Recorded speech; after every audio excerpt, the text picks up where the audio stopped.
If you're going to Dollywood anytime soon, then this is the video for you. Here are 12 things you'll want to know before you go to Dollywood.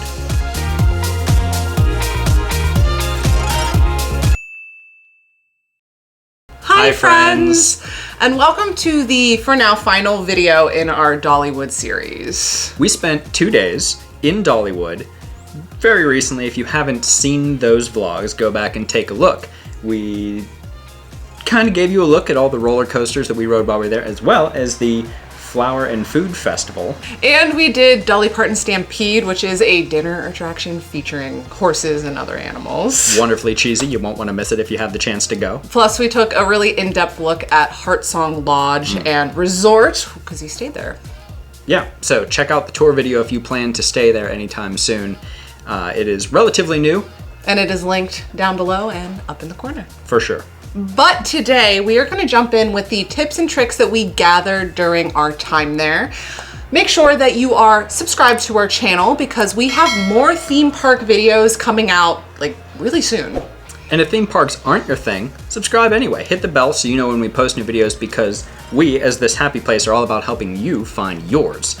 We don't just do theme parks. We cruise. We are planning all kinds of travel and events coming up soon, so stay tuned. And put them in comments below if you've been to Dollywood before, and if not, what is your favorite theme park in the whole world? We wanna get some ideas. Let's get right into it with number 1. This one kind of holds true for us no matter where we go, and we found it to be the case at Dollywood as well. When you get into the park in the morning, beat the crowds and head for the back of the park. There are so many of the big attractions, I'll say, that are kind of right there at the front of the park that just eat crowds. But there's great rides at the back of the park, and if you get ahead of everybody, start there, and work your way towards the front of the park, you're likely to get more in than if you get caught in that crowd. We didn't even have to use our time saver for the first hour, 2 hours in the morning just by heading towards the back and kind of tackling everything back there first. So it was a really good technique in Dollywood in particular. And number 2, this actually kind of fits with that, going to the back of the park, because Big Bear Mountain, which is Dollywood's newest roller coaster, is kind of in the far back. Oh, it's a hike to get back there. You're definitely gonna wanna head back to that coaster first, because since it is brand new, it kind of has crowds and holds crowds all day long. With good reason. It's a great coaster. It is fast, it is smooth. Never did find that bear. But if you're gonna head to the back of the park to beat the crowds, you may as well get one of the big attractions in the park done, and it just happens to be there. We only waited about 15 minutes. As soon as the park opened, we went there, and the rest of the day, the line was like 45 minutes to an hour, so it definitely worked. Yep. And number 3, we went over a Friday and a Saturday to Dollywood, and we found that Friday was far less busy than Saturday. Understandably so. We were there before school officially ended for the year, but even so, if you're there during the summer, people still have to work on Fridays, more so than on Saturdays. If you can spread your visit over at least one weekday, you're going to be able to take the most advantage of the time that you have in the park and make the best use of those time saver passes if you have them. Give it a try. Know that on off seasons, which we were technically still kind of there in an off season, sometimes Dollywood isn't open on a Tuesday or a Thursday. I think it was closed the Thursday before we got there. It was. If it's not really all ramped up for the summer season yet, you will want to check the park calendar to see what days they're open and what days they're not. Yeah. And number 4, this goes right along with those crowds on the weekends. Be aware that Dollywood is kind of a local park, which means there are school groups and there are sports groups, church groups, groups. So the Friday we were there, we noticed there's kind of a lot of groups here. The Saturday we were there, it was, I would consider it like a picnic time for the local schools. We were told 100 buses of school-aged children brought to the park that day. So if you're going to be going around the time of year, around that end of the school year time frame, like we did, it may behoove you to do a little bit of research, look at the school calendars that are in that area and determine when their school picnics are, because it was insane. Boy, cramming an extra 2,500 to 3,000 preteen to teenage aged kids in the park just ups the chaos factor a lot. Oh, yeah. And number 5, we're going to be talking about weather. We went in mid-April and we literally saw all of the weather. The first day it was supposed to be stormy and wet and not that great. It ended up being 80 and beautiful and sunny. The second day it was supposed to be a little bit rainy and then clearing up the rest of the day. And it was really rainy in the morning and then pretty cold the rest of the day. We were just expecting more hot, humid weather. It's Tennessee and kind of springtime, so we figured it'd be warmer than it was in Pittsburgh, but I think on the last day we were there, it was about as warm there as it was in Pittsburgh, so. And we were warned that if you visit Dollywood in the summer months, it is, from the words of people that work at Dollywood, pretty miserable. Hot. Really hot and really humid. So be prepared for that. If you're watching this channel, you may know that we love Disney, and you might love Disney too, so I'm sure it feels really similar in Tennessee. Number 6. This one is all about numbers. If you are the kind of person who wants to maximize your dollar on these types of trips, listen up. The Dollywood resorts are very, very nice. You get a lot of perks for staying at a Dollywood resort. You get free transportation to and from the parks. You don't have to pay for parking. You get a time saver pass for every day that you have park tickets for every person in your party just for staying at the Dollywood resorts. Keep in mind that because Dollywood is there in Pigeon Forge in the Seaverville area, the hotels that aren't a Dollywood resort around the area have a little bit of an upcharge on them. Anywhere from $150 to $250 per night, I would say. For us, the amount of time that we stayed, we paid about $1,350 for the resort, with all of those amenities and everything included. If we had paid to stay in a hotel and paid for parking and got the time saver passes and everything that's included with the Dollywood resort, it would have been about $1,400. So all in all, it ended up saving us about $50 to stay at a much, much nicer resort with much, much better amenities, I think. But if you're not interested in the time saver passes, maybe that's not for you. If you don't mind paying for parking, it might be worth checking out one of the hotels off property, we'll say.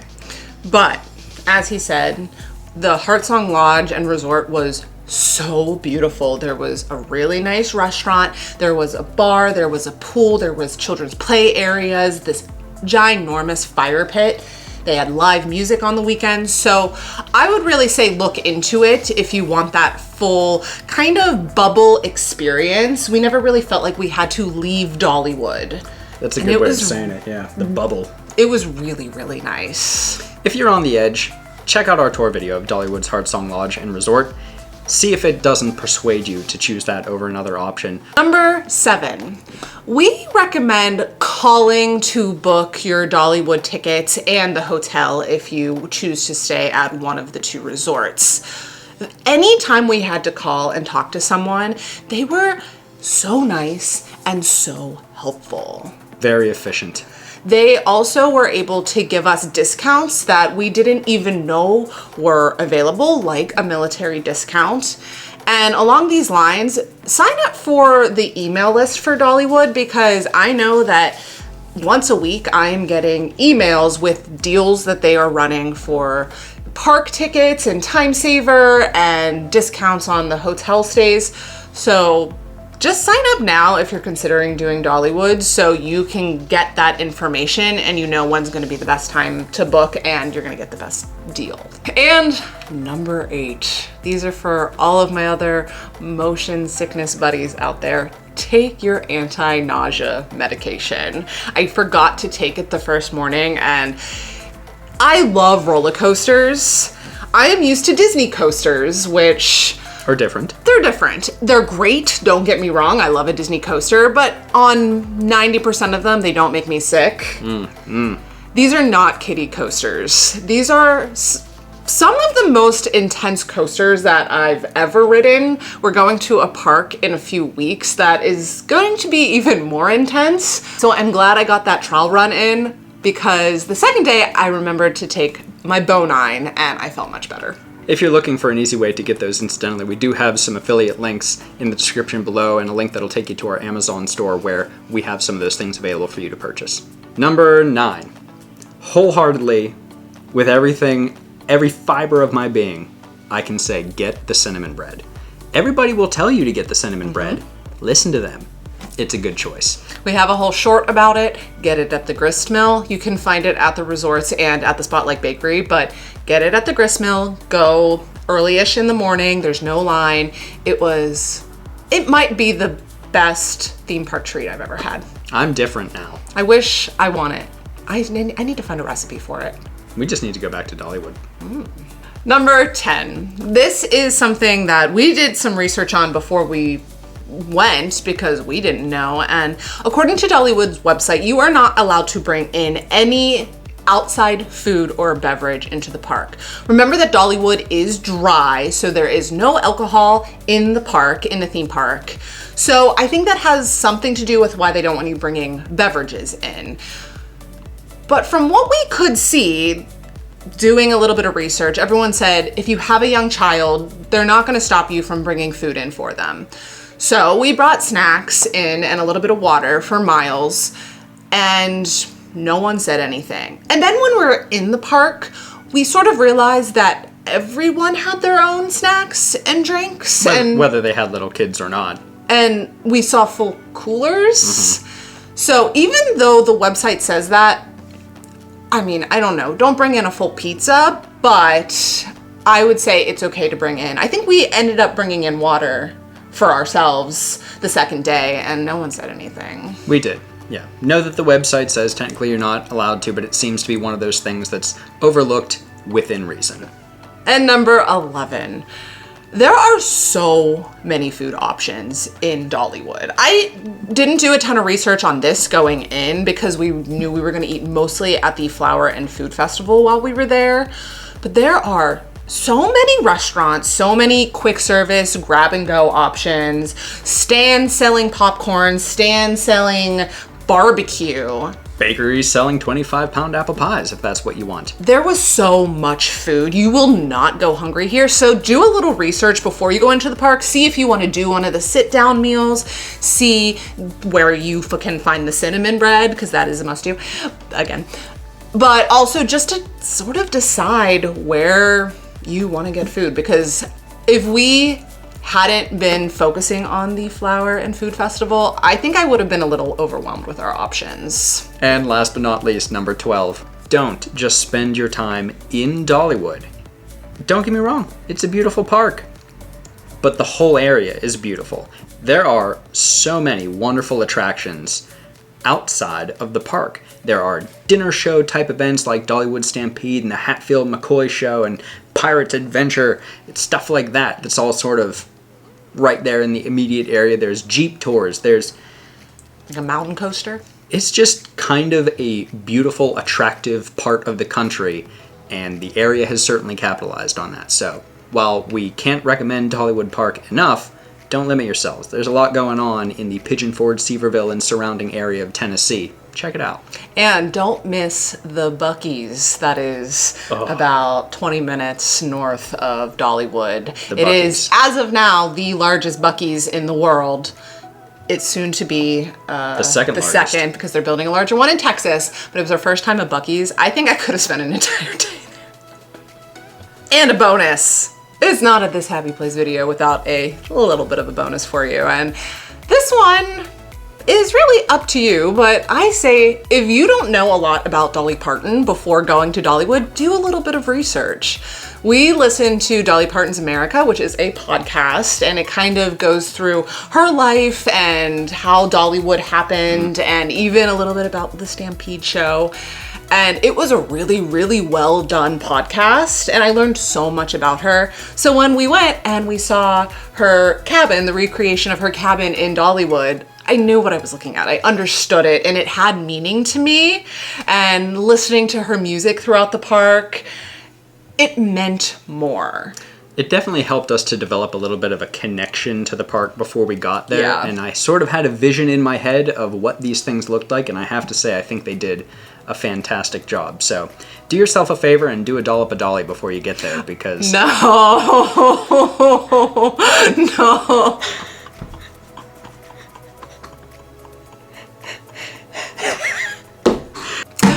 And man, there you have it. There are our 12 plus 1 tips for your next visit to Dollywood. We really enjoyed the park. I can't speak highly enough about it. It's one of those places where you kind of feel like it's just above. It's just different in that little area enclosed by the mountains, surrounded by the culture of Dolly, and it was great. So we hope this video has helped you if you're planning a trip to Dollywood. As we said, make sure you are subscribed because we have at least 2 more theme parks coming out this summer with a nice deep look at them. And give this video a thumbs up so we know it has helped you. And until next time, stay magical. Bye.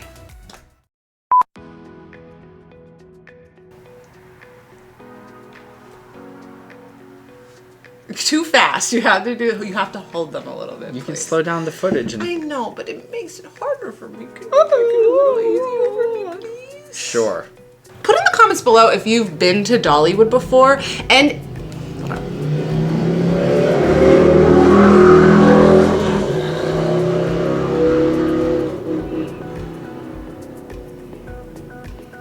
unless you have the most expensive option. What? Did I spit on you? Yeah. I'm sorry.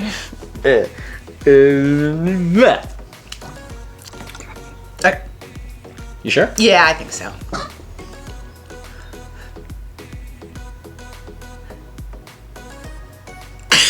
Waiting on you guys. I know. And last but not least, number 12. How do you want to do this?